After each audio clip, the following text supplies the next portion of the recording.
Nos encontramos con Smith Barbosa, docente del programa de Comunicación Social y Periodismo y egresado de la misma casa. Profe, coméntanos, ¿de dónde nace este gusto por la docencia? Bueno, muchísimas gracias, Byron, por la invitación.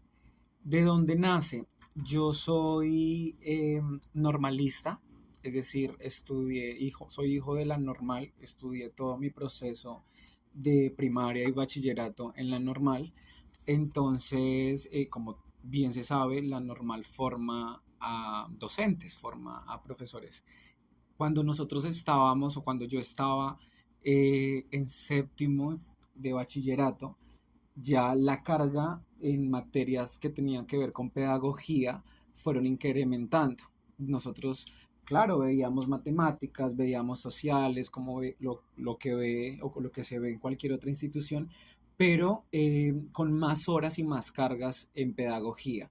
Entonces, desde que tú estás en séptimo grado y vas avanzando, te empiezan a exigir que vayas a algunos colegios a hacer prácticas. ¿Y las prácticas en qué son? Pues son en docencia. Yo me gradué en el 2011 del colegio, pero yo no quise seguir en formación complementaria, que es lo que se hace para uno ya salir a trabajar como docente Normalista. de normalista superior, como se llama, para salir a trabajar con niños, porque siempre dije, bueno, me gustaría trabajar como docente, pero no con chiquitines, me gustaría como con personas ya que pronto la puedan tener más clara, como es el caso de bien sea chicos que estén finalizando su proceso académico en el colegio o en últimas estudiantes universitarios. Entonces, de allí como ese gusto por la docencia y entendiendo también que en mi familia la mayoría de las personas son docentes de profesión.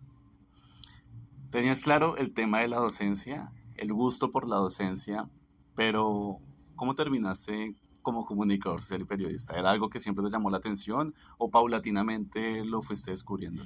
Bueno, es decir, me fue muy bien en mis prácticas en el colegio como en mis prácticas pedagógicas ejerciendo la docencia, digámoslo, cuando me tocaba. Pero yo siempre tuve claro que quería estudiar comunicación social y periodismo. ¿Por qué? Porque mi papá, en su momento, mi papá nunca estudió, o sea, no es profesional en esta área, pero sí fue durante muchísimos años comentarista deportivo en RCN Radio aquí en Girardot. Entonces yo salía de la escuela o salía del colegio y él tenía su programa a la 1 de la tarde. Entonces yo salía como a las 12:30, 12:40, no recuerdo.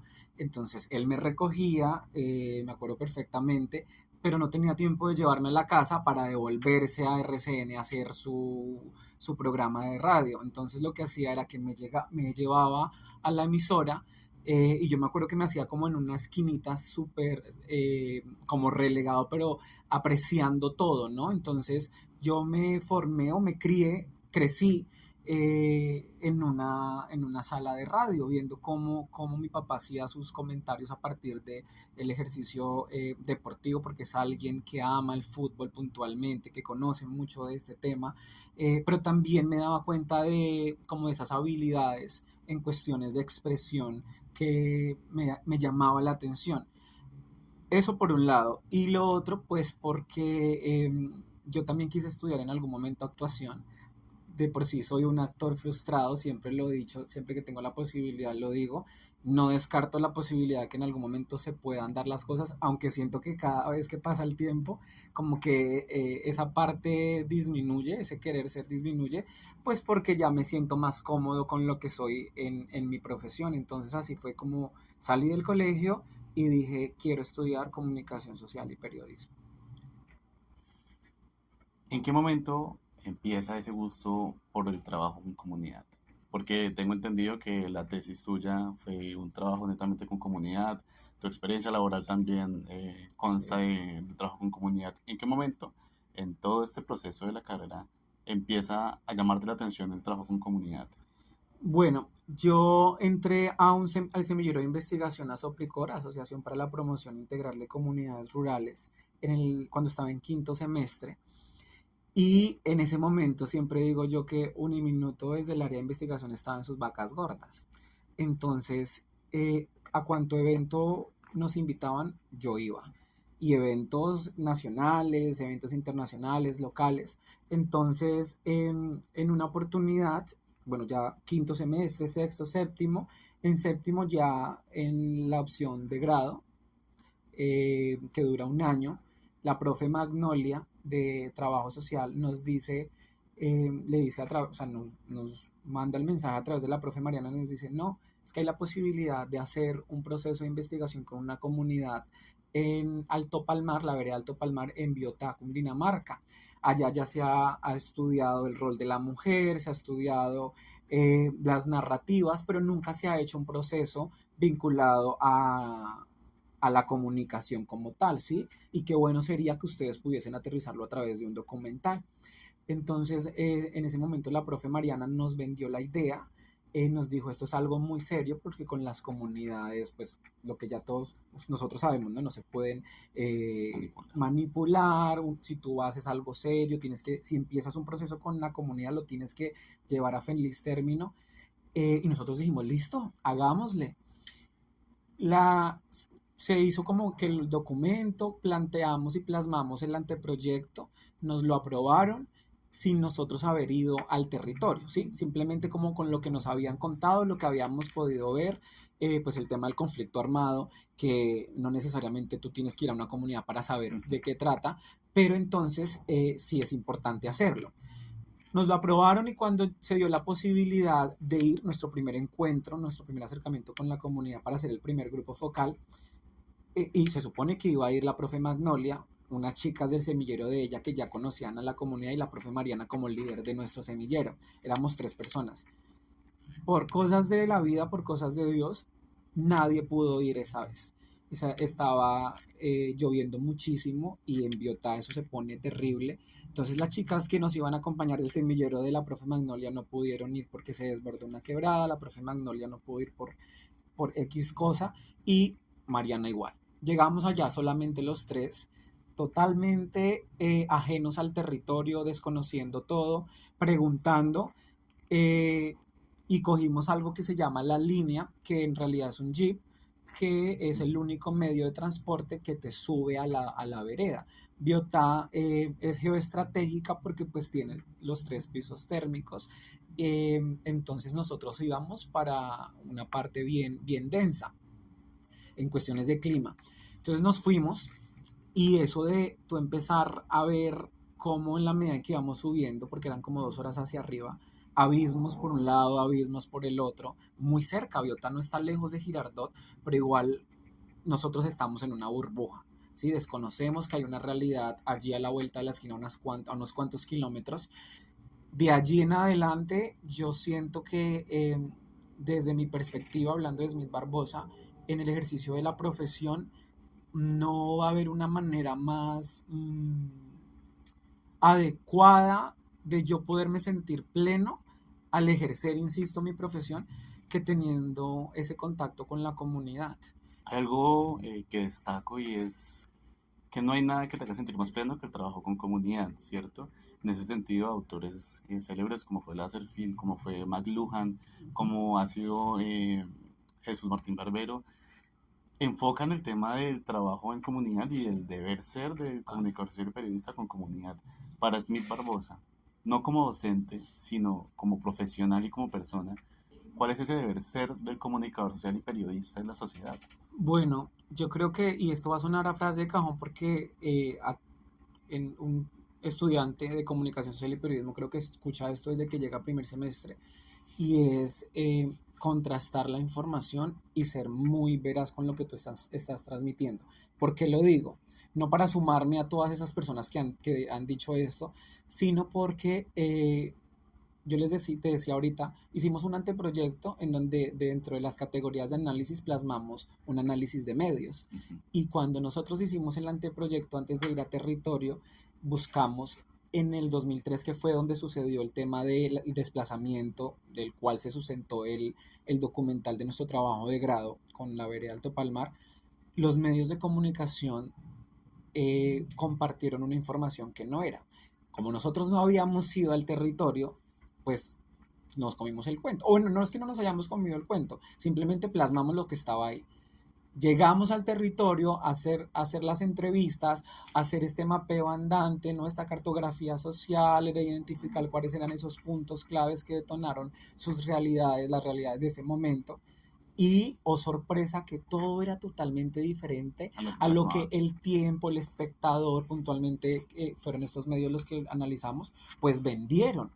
Entonces, eso es, creo que ese es el deber ser, entendiéndolo en el trabajo con las comunidades, pero también entendiéndolo en el trabajo en una organización, en cualquier institución. ¿Por qué? Porque si tú eres sincero contigo mismo, pues así mismo también vas a transmitir esa sinceridad a las demás personas y vas a ser más creíble. Ahora, en lo que tú mencionabas del egocentrismo, mmm, también lo viví y en mis clases se los digo a los chicos.